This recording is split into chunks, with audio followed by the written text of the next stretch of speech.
बच्चों, तिवारी एकेडमी में आपका स्वागत है। आज हम अध्याय 9 आंकड़ों का प्रबंधन की प्रश्नावली 9.1 करेंगे। चलिए प्रश्न 1 करते हैं। गणित के एक टेस्ट में 40 विद्यार्थियों द्वारा निम्नलिखित अंक प्राप्त किए गए। इन अंकों को मिलान चिन्हों का प्रयोग करके एक सारणी के रूप में व्यवस्थित कीजिए। तो बच्चों, पहले हम मिलान चिन्हों से बनाई गई बारंबारता सारणी तैयार कर लेते हैं और इसके बाद हम भाग ए और भाग बी को करेंगे। भाग ए में दिया गया है, ज्ञात कीजिए कि कितने विद्यार्थियों ने 7 या उससे अधिक अंक प्राप्त किए, और भाग बी में दिया गया है कितने विद्यार्थियों ने 4 से कम अंक प्राप्त किए। बच्चों, यहाँ पर जो अंक दिए गए हैं, अगर हम इनको देखें तो यह अंक 1, 2, 3, 4, 5, 6, 7, 8 और 9 है। तो हम सारणी के प्रथम स्तंभ में इन अंकों को लिख लेते हैं। 1, 2, 3, 4, 5, 6, 7, 8, 9। सारणी के दूसरे स्तंभ में हमने मिलान चिन्ह लिख लिया है, तो इस स्तंभ में मिलान चिन्ह आएंगे और तृतीय स्तंभ में विद्यार्थियों की संख्या। तो पहले हम यहाँ पर मिलान चिन्ह बना लेते हैं। अब बच्चों, पहला अंक 8 है, तो हम 8 के लिए मिलान चिन्ह लिख लेते हैं। ये हमने एक लकीर यहाँ पर बना ली। अगला अंक 4 है, तो 4 के आगे एक हम लकीर खींच देते हैं। अगला अंक 7 है, 7 के आगे एक लकीर खींच देते हैं। अगला अंक फिर से 7 है, 7 के आगे एक लकीर खींच देते हैं। 1 के आगे लकीर खींच देते हैं। इसके बाद 9 है, 9 के आगे लकीर खींच देते हैं। 3 के लिए लकीर खींच दी। 4, फिर 4 के लिए लकीर खींच देते हैं। 3, 5, 8, 5, 3, 5, 8 और 5 के लिए हमने लकीर खींच ली। इसके बाद 7, 3, 4, 6, तो 7, 3, 4 और 6 के लिए हमने लकीर खींच ली। 6, 7, 2, 9, 6, 7, 2, 9, 5, 1, 8, 6, 5, 1, 8, 6 इनके लिए लकीर खींच ली। 5, 6, 9, 4, 5, 6, 9, 4, 4, 5, 5, 4। बच्चों, 4 के लिए तिरछी लकीर खींचेंगे। 5 के लिए तिरछी लकीर खींचेंगे। फिर से 5, 4, 4, 2, 8, 6, 4, 2, 8, 6 के लिए तिरछी लकीर खींचेंगे। 2, 7, 6, 6, 2, 7 के लिए तिरछी लकीर खींचेंगे। 6, फिर से 6। अब हमने सभी अंकों के लिए मिलान चिन्ह बना लिए हैं। अब हम विद्यार्थियों की संख्या लिख लेते हैं। अंक 1 के लिए विद्यार्थियों की संख्या 2 होगी। अंक 2 के लिए विद्यार्थियों की संख्या 3 होगी। अंक 3 के लिए विद्यार्थियों की संख्या 3 होगी। अंक 4 के लिए विद्यार्थियों की संख्या, मिलान चिन्ह देखें, 5 और 2 7 होगी। अंक 5 के लिए विद्यार्थियों की संख्या 5 और 1 6 होगी। अंक 6 के लिए विद्यार्थियों की संख्या 5 और 2 7 होगी। अंक 7 के लिए विद्यार्थियों की संख्या 5 होगी। अंक 8 के लिए विद्यार्थियों की संख्या 4 होगी। अंक 9 के लिए विद्यार्थियों की संख्या 3 होगी। अब बच्चों, हम यहाँ पर कुल विद्यार्थियों की संख्या जोड़ लेते हैं। यह 2 और 3 5, 5 और 3 8, 8 और 7 15, 15 और 6 21, 21 और 7 28 और 5 33, 33 और 4 37, 37 और 3 40। तो बच्चों, प्रश्न में दिया गया गणित के टेस्ट में 40 विद्यार्थियों, तो ये संख्या 40 ये सत्यापित भी हो गई। हमने विद्यार्थियों की संख्या को जोड़ के देखा है, यह 40 है। अब हम भाग ए का उत्तर देंगे। भाग ए में पूछा गया है ज्ञात कीजिए कि कितने विद्यार्थियों ने 7 या उससे अधिक अंक प्राप्त किए। तो हम सारणी में देख लेते हैं। 7 या उससे अधिक अंक का मतलब है 7, 8 और 9 अंक प्राप्त करने वाले विद्यार्थियों की संख्या हम गिन लेते हैं। तो 7 अंक प्राप्त करने वाले विद्यार्थी 5 हैं, 8 अंक प्राप्त करने वाले विद्यार्थी 4 हैं, 9 अंक प्राप्त करने वाले विद्यार्थी 3 हैं। इन तीनों को जोड़ लेते हैं। 5 धन 4 धन 3 यह 12 होता है। तो भाग ए का उत्तर 12 होगा।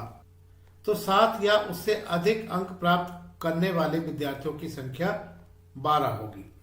भाग बी में पूछा गया कितने विद्यार्थियों ने 4 से कम अंक प्राप्त किए।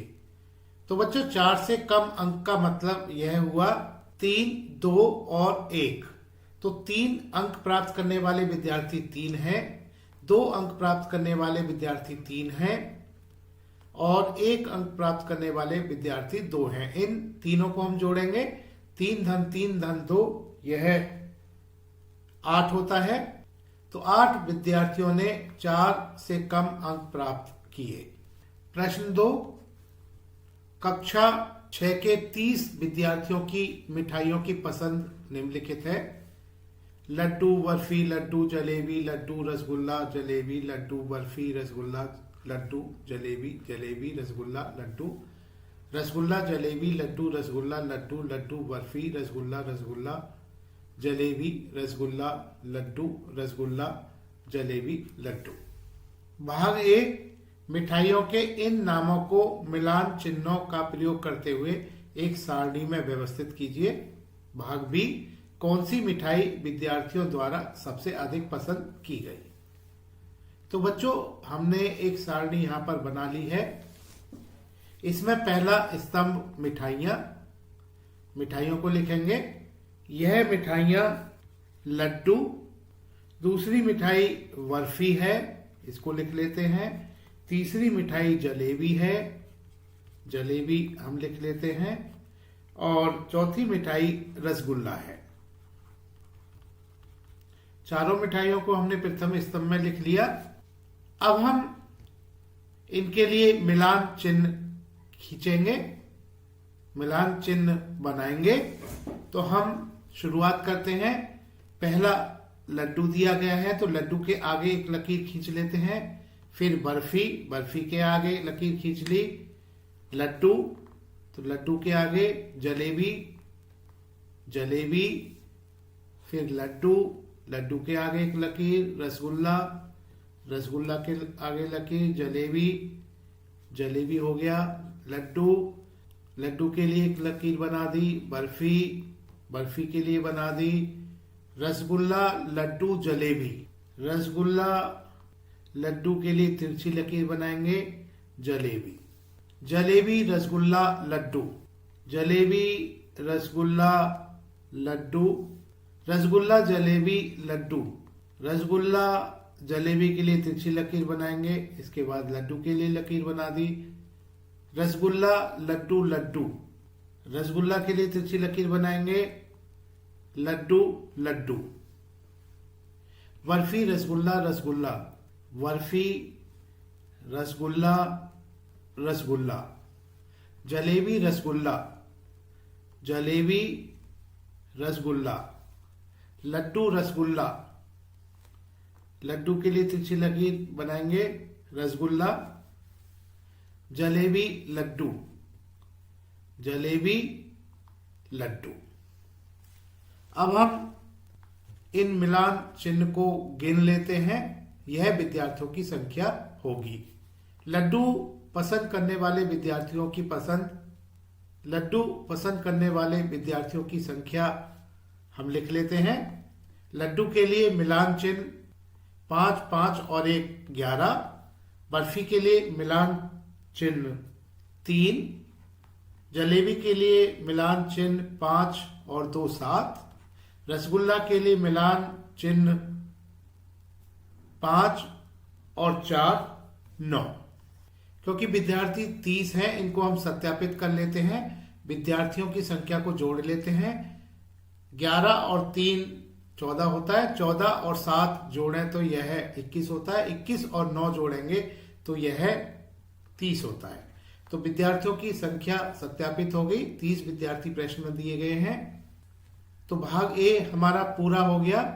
हमने मिठाइयों के इन नामों को मिलान चिन्हों का प्रयोग करते हुए एक सारणी में इनको व्यवस्थित कर दिया है।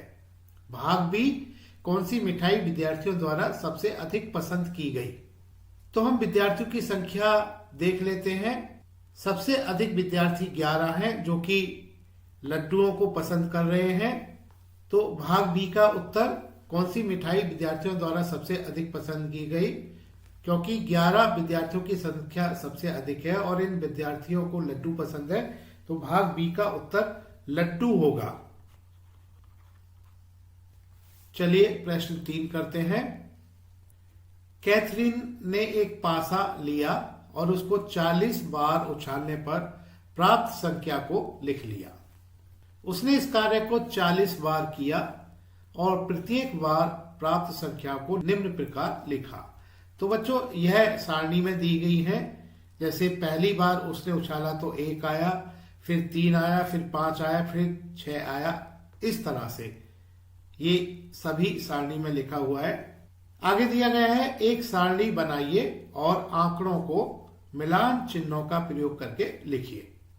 अब ज्ञात कीजिए। भाग ए न्यूनतम बार आने वाली संख्या, भाग बी अधिकतम बार आने वाली संख्या, भाग सी समान बार आने वाली संख्या है। तो सबसे पहले हम एक सारणी बना लेते हैं। आंकड़ों को मिलान चिन्हों का प्रयोग करते हुए उस सारणी में लिख लेते हैं। तो यहां पर संख्याएं, क्योंकि पासा को फेंका गया है, पासा पर जो अंक होते हैं वह 1 से 6 तक होते हैं। तो हम पहले स्तंभ में 1 से 6 तक अंकों को लिख लेते हैं। अब हम मिलान चिन्ह यहां पर बनाएंगे। तो हम देख रहे हैं कि अंक जो आए हुए हैं 1 2 1 5, 1 2 1 5, 3 5 2 1, 3 5 2 1, 5 3 2 6, 5 3 2 6, 6 4 3 2, 6 4 3 2, 6 6 5 3, 6 6 5 3, 3 1 2 5, 3 1 2 5, 5 5 4 2, 5 5 4 2, 4 5 5 4, 4 5 5 4, 1 6 5 1, 1 6 5 1, 6 1 6 5, 6 1 6 5। अब ये संख्या कितनी बार आई हुई है इनको हम लिख लेते हैं मिलान चिन्ह को गिन के। संख्या 1 के लिए मिलान चिन्ह 5 और 2 7, संख्या 2 के लिए 5 और 1 6, संख्या 3 के लिए 5, संख्या 4 के लिए 4, संख्या 5 के लिए कुल मिलान चिन्ह 5 और 5 और 1 10 और 1 11, संख्या 6 के लिए 5 और 2 7। भाग ए में पूछा गया है न्यूनतम बार आने वाली संख्या। तो इस सारणी से हम देख रहे हैं कि संख्या 1 7 बार आई है, संख्या 2 6 बार आई है, संख्या 3 5 बार, संख्या 4 4 बार, संख्या 5 11 बार और संख्या 6 7 बार। 4 संख्या ऐसी है जो कि सबसे कम बार 4 बार आई हुई है। तो न्यूनतम बार आने वाली संख्या 4 होगी। भाग बी अधिकतम बार आने वाली संख्या। तो हम कितनी बार वाले स्तंभ में देख रहे हैं कि 11 बार संख्या 5 ये 11 बार आई हुई है। तो हम भाग बी का उत्तर 5 लिखेंगे, क्योंकि 5 संख्या ऐसी है जो कि सबसे ज्यादा बार 11 बार आई हुई है। भाग सी में पूछा गया है समान बार आने वाली संख्या है। तो सारणी में हम देख रहे हैं कि संख्या 1 7 बार आई हुई है और संख्या 6 भी 7 बार आई हुई है। तो संख्या 1 और संख्या 6 ऐसी दो संख्याएं हैं जो कि 7 7 बार आई हुई है। भाग सी का उत्तर समान बार आने वाली संख्याएं 1 और 6 होंगी। प्रश्न 4, निम्नलिखित चित्रालेख 5 गांव में ट्रैक्टरों की संख्या दर्शाता है। तो बच्चों यहां पर हम चित्रालेख देख रहे हैं इस सारणी में। पहले स्तंभ में गांव के नाम दिए गए हैं, दूसरे स्तंभ में ट्रैक्टरों की संख्या दी गई है। एक चित्र एक ट्रैक्टर को बताता है। प्रश्न में दिया गया है आगे, चित्रलेख को देखिए और निम्नलिखित प्रश्नों के उत्तर दीजिए। प्रथम भाग में पूछा गया है किस गांव में ट्रैक्टरों की संख्या न्यूनतम है।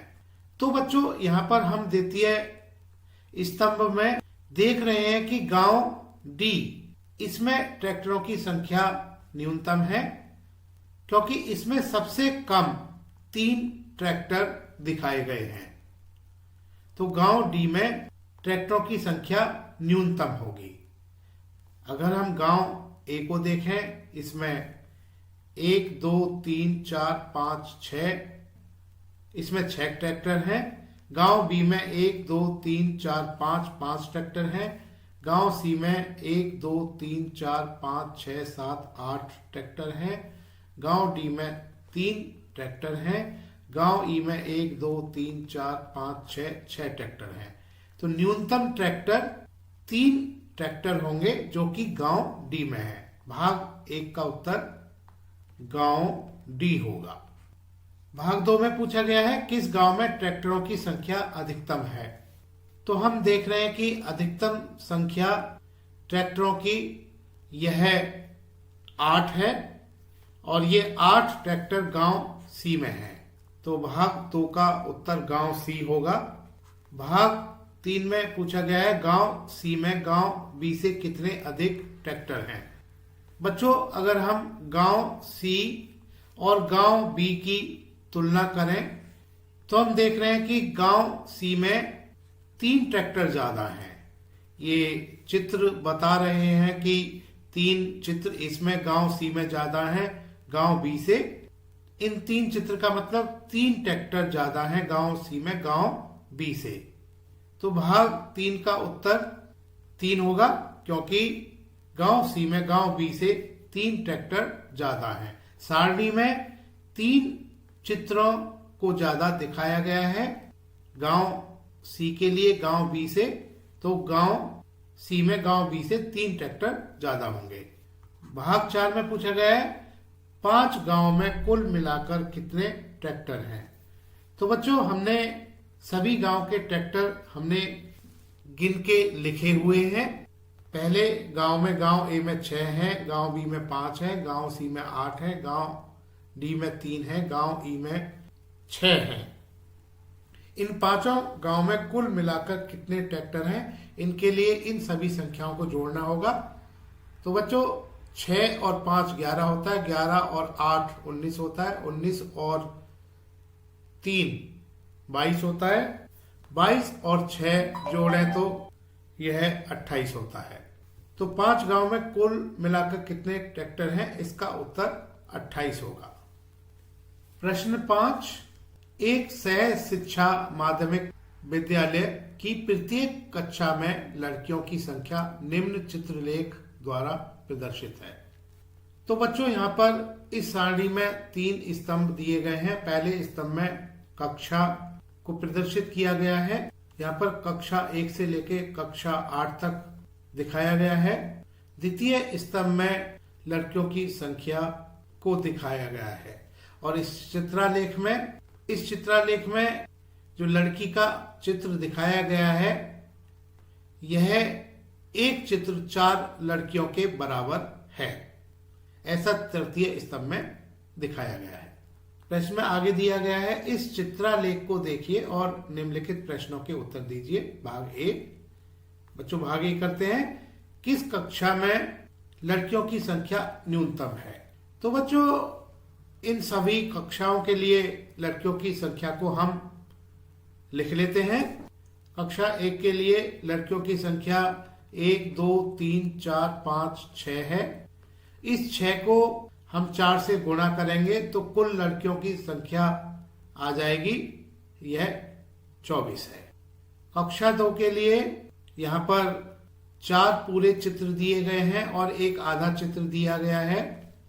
तो 4 पूरे चित्र के लिए 4 को 4 से गुणा करेंगे, यह 16 होता है। और इस 16 में क्योंकि आधे चित्र के लिए 2 लड़कियां होंगी, एक चित्र के लिए 4 लड़कियां, तो आधे चित्र के लिए 2 लड़कियां, 16 को 2 से जोड़ेंगे तो यह 18 आ जाता है। कक्षा 3 के लिए कुल 1, 2, 3, 4, 5 चित्र दिए गए हैं, तो लड़कियों की संख्या 5 गुणा 4 बराबर 20 होगी। कक्षा 4 के लिए कुल चित्र, पूरे चित्र 3 और एक आधा चित्र है, तो 3 को हम 4 से गुणा करेंगे, यह 12 होता है। आधे चित्र के लिए हम 2 लड़कियां जोड़ेंगे तो यह 14 हो जाता है। कक्षा 5 में 2 पूरे चित्र मतलब 2 गुणा 4 8 लड़कियां और आधा चित्र दिया गया है, आधे के लिए 2 लड़कियां जोड़ेंगे तो कुल लड़कियां 10 हो जाती हैं। कक्षा 6 के लिए पूरे चित्र 4 दिए गए हैं, तो 4 चित्र के लिए 4 गुणा 4 बराबर 16 लड़कियां होंगी। कक्षा 7 में कुल चित्र 3 दिए गए हैं, 3 चित्र के लिए कुल लड़कियों की संख्या 3 गुणा 4 बराबर 12 होगी। कक्षा 8 में एक पूरा चित्र मतलब 4 लड़कियां और आधा चित्र का मतलब 2 लड़कियां, 4 और 2 6 लड़कियां होंगी। भाग ए में पूछा गया है किस कक्षा में लड़कियों की संख्या न्यूनतम है। तो ये हम सारणी में देख रहे हैं। सबसे कम लड़कियों की संख्या कक्षा 8 में होगी जो कि 6 है। अगर हम सभी कक्षाओं में लड़कियों की संख्या देखें तो यह 24, 18, 20, 14, 10, 16, 12 और 6 है।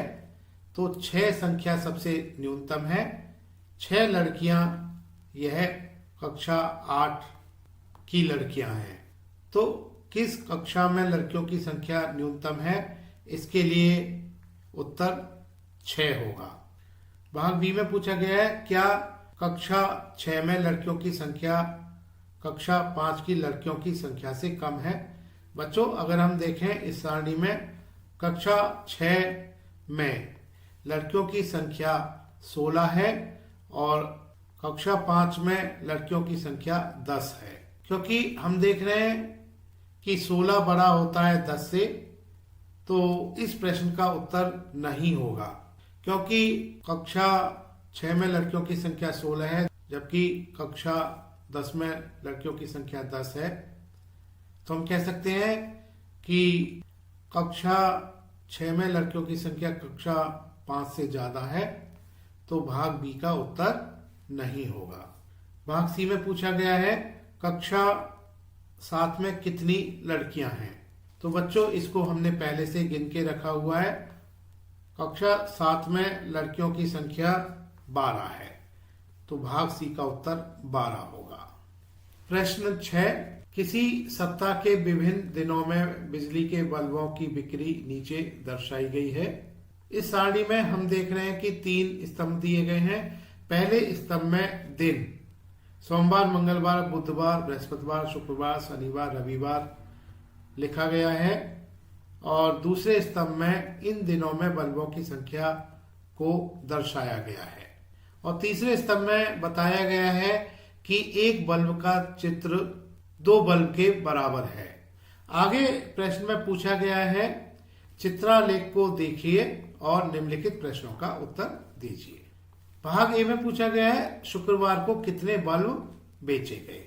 तो हम बच्चों ये बल्बों की संख्या को गिन लेते हैं, इनकी गणना कर लेते हैं। जैसे सोमवार में जो चित्र दिए गए हैं यह 1, 2, 3, 4, 5, 6 चित्र दिए गए हैं। एक चित्र 2 बल्ब के बराबर है तो 6 को 2 से गुणा करेंगे, यह 12 आ जाता है। मंगलवार के लिए 1, 2, 3, 4, 5, 6, 7, 8 चित्रों को दर्शाया गया है तो बल्बों की संख्या 8 गुणा 2 बराबर 16 होगी। बुधवार को 4 चित्रों को दर्शाया गया है तो बल्बों की संख्या 4 गुणा 2 बराबर 8 होगी। बृहस्पतिवार को 5 चित्र दर्शाए गए हैं तो बल्बों की संख्या 5 गुणा 2 बराबर 10 होगी। शुक्रवार को 7 बल्ब दर्शाए गए हैं तो बल्बों की संख्या 7 गुणा 2 बराबर 14 होगी। शनिवार को 4 बल्ब दर्शाए गए हैं तो बल्बों की संख्या 4 गुणा 2 बराबर 8 होगी। रविवार को 9 बल्ब दर्शाए गए हैं तो बल्बों की कुल संख्या 9 गुणा 2 बराबर 18 होगी। अब भाग ए में पूछा गया है शुक्रवार को कितने बल्ब बेचे गए। तो शुक्रवार को जो बल्ब बेचे गए यह 14 बल्ब बेचे गए। भाग ए का उत्तर 14 होगा।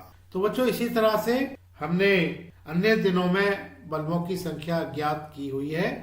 भाग बी में पूछा गया है किस दिन बेचे गए बल्बों की संख्या अधिकतम देखी। तो हमने ये जो बल्बों को लिखा हुआ है इनमें हम अधिकतम संख्या को देख लेते हैं। 12, 16, 8, 10, 14, 8 और 18 में 18 संख्या सबसे ज्यादा है और ये 18 बल्ब बेचे गए हैं रविवार को। तो रविवार को 18 बल्ब सबसे ज्यादा बल्ब बेचे गए हैं।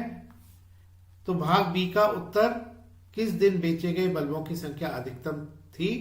भाग बी का उत्तर रविवार होगा। भाग सी में पूछा गया है किन दिनों में बेचे गए बल्बों की संख्या समान थी।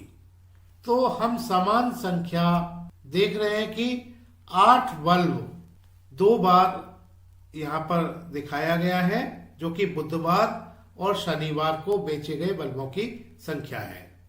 तो भाग सी का उत्तर किन दिनों में बेचे गए बल्बों की संख्या समान थी।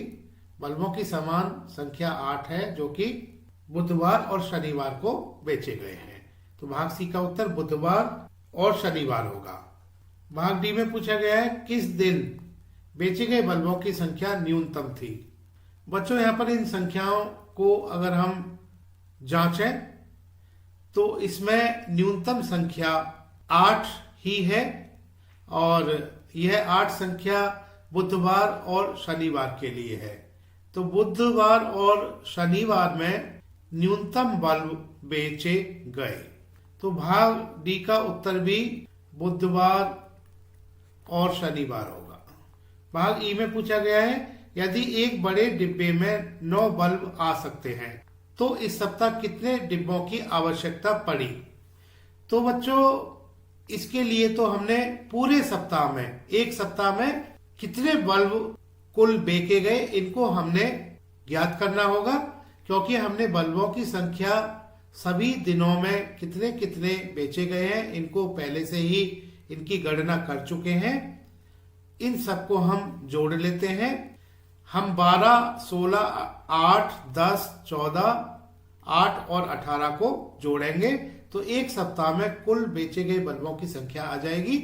12 और 16 28 होता है, 28 और 8 36 होता है, 36 और 10 46 होता है, 46 और 14 जोड़ें तो यह 60 होता है, 60 और 8 यह 68 आता है, 68 को 18 में जोड़ें तो यह 86 आता है।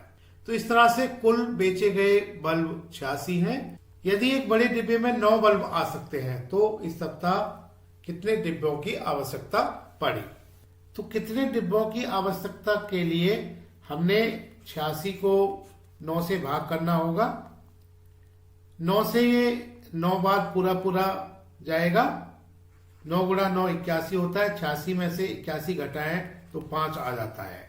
तो बच्चों क्योंकि हम डिब्बों की आवश्यकता कितनी होगी, 9 डिब्बों में 81 बल्ब आएंगे क्योंकि 9 गुणा 9 बराबर 81 होता है।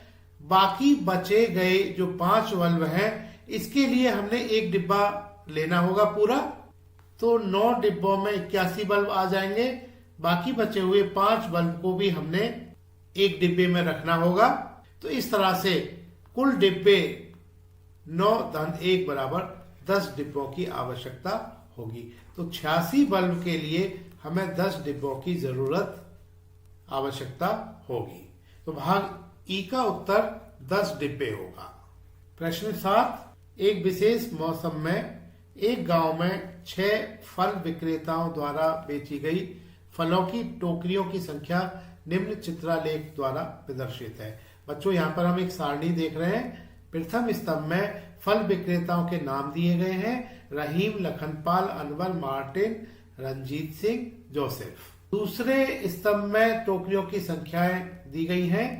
तीसरे स्तंभ में दिखाया गया है कि एक टोकरी बराबर 100 फलों की टोकरियां। एक टोकरी का चित्र 100 फलों की टोकरियां बताता है। अब हम फल विक्रेता रहीम ने कुल टोकरियों की संख्या कितनी बेची उनको हम गणना कर लेते हैं, क्योंकि एक टोकरी का चित्र बराबर 100 फलों की टोकरियां। रहीम के लिए 4 चित्र दिए गए हैं, तो हम 4 को 100 से गुणा करेंगे, 400। रहीम ने 400 फलों की टोकरियां बेची। लखनपाल ने, यहाँ पर हम देख रहे हैं कि 5 टोकरियां पूरी हैं, तो 5 को 100 से गुणा करेंगे या 500 आ जाता है। और आधी टोकरी भी दर्शाया हुआ है, तो आधी टोकरी का मतलब, क्योंकि एक टोकरी बराबर 100 फलों की टोकरियां, एक टोकरी का चित्र 100 फलों की टोकरियां बताता है, तो आधा चित्र 50 फलों की टोकरियां बताएगा। तो 500 में 50 जोड़ेंगे या 550 हो जाता है। इसी तरह से अनवर के लिए 1 2 3 4 5 6 7 टोकरियां का मतलब 7 गुणा 100 बराबर 700 टोकरियां होगी। मार्टिन के लिए चित्र यहाँ पर पूरे दिखाए गए हैं, 1 2 3 4 5 6 7 8 9। तो 9 चित्रों का मतलब 9 गुणा 100 900, और इसको हम आधा चित्र मतलब 50, तो यह कुल मार्टिन के लिए टोकरियां 950 हो जाती हैं। रंजीत के लिए कुल चित्र हैं 1 2 3 4 5 6 7 8, तो 8 को 100 से गुणा करेंगे तो रंजीत के लिए कुल बेची गई टोकरियां 800 आ जाती हैं। इसी तरह से जोसेफ के लिए 1 2 3 4 चित्र पूरे हैं, 4 को 100 से गुणा करेंगे 400 हो जाता है, और इसमें हम आधा चित्र के लिए 50 को जोड़ेंगे तो 450 टोकरियां। प्रश्न में दिया गया है आगे, इस चित्रालेख को देखिए और निम्नलिखित प्रश्नों के उत्तर दीजिए। भाग 1 को करते हैं, किस फल विक्रेता ने अधिकतम फलों की टोकरियां बेची। तो बच्चों हम देख रहे हैं, क्योंकि हम गणना कर चुके हैं कितनी कितनी टोकरियां बेची गई हैं, तो यहाँ पर 400, 550, 700, 950, 800 और 450। तो इन संख्याओं में अधिकतम संख्या 950 है, जो कि मार्टिन की है। किस फल विक्रेता ने अधिकतम फलों की टोकरियां बेची, तो मार्टिन ने सबसे ज्यादा फलों की टोकरियां 950 बेची। भाग ए का उत्तर मार्टिन होगा। भाग बी में पूछा गया है, अनवर ने फलों की कितनी टोकरियां बेची। तो अनवर के लिए यह संख्या 700 है, तो अनवर ने 700 फलों की टोकरियां बेची। भाग बी का उत्तर 700 आएगा। भाग सी में पूछा गया है, वे विक्रेता जिन्होंने 600 या उससे अधिक टोकरियां बेची अगले मौसम में गोदाम खरीदने की योजना बना रहे हैं, क्या आप इनके नाम बता सकते हैं। तो यहां पर हमने 600 या उससे अधिक टोकरियां देखनी है किस किसने बेची है। तो इस श्रेणी में यह संख्या 700 आ जाती है जो कि अनवर की है, 950 यह संख्या आ जाती है जो कि मार्टिन की है, और तीसरी संख्या 800 आ जाती है जो कि रंजीत सिंह के लिए है। तो हम कह सकते हैं अनवर, मार्टिन और रंजीत सिंह इन तीनों विक्रेताओं ने 600 या उससे अधिक टोकरियां बेची। तो भाग सी का उत्तर अनवर, मार्टिन और रंजीत सिंह होगा। बच्चों, तिवारी एकेडमी देखने के लिए धन्यवाद।